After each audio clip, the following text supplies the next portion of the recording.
Hi, this is Pauly Blanch and I'm going to show you how to achieve this beautiful graphic eye with the Fenty Beauty Shadowstix. Right now I'm doing some complexion.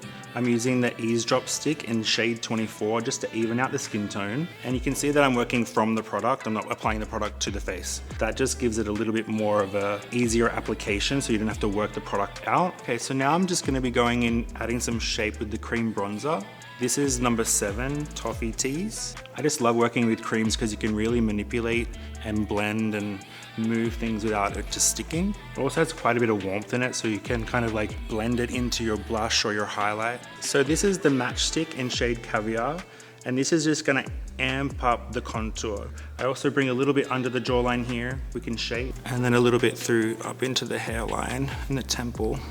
Okay, so I'm gonna use some Matchstix in this cognac shade. It's like a deep bronzy tone, and I'm gonna add a little bit of color up into the higher of the cheekbone, a little bit of highlight as well. I want to like warm it up on the back of my hand. Usually I warm products up on the back of my hand just to give it a little bit more of a movable texture.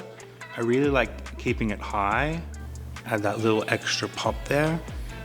Okay, so before I start with the eye, I'm gonna take down a little bit of the shine through the T-zone using the Invisimatte powder. So I'm lightly just patting with a fluffy brush really into the center of the face. First I'm going to start creating shape with the Shadowstix in shade Copped That. So I really love this product. It has a nice curve to the tip, so I can get actually a little bit more specific on where I want to place the product. So first I'm going to drag it out, get that nice angle from the lash line, and then I'm going to bring it back in.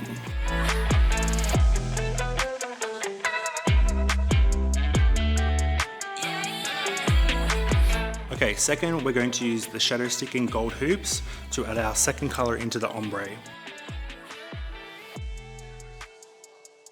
And then again, using the nice shape edge of the Shadowstix, I'm going to create that little angle here. So next up, I'm going to add some of the Hella Thicc Mascara, just to add some definition into the lash line, lifting the lash up so it stays in line with that nice dragged out eye. So just to finish off the look, I think on the lip, I'm just going to apply the Gloss Bomb in shade Hot Chocolate. It's a really pretty tone with a bit of shimmer through it, just to enhance the lip color. And you can see that it's not overpowering. It's not going to take away from our gorgeous eye. Well, that's it. I hope you loved our beautiful graphic metallic eye using the Shadowstix. I find it was like super easy to apply with the product, really wearable, and overall it's a gorgeous eye.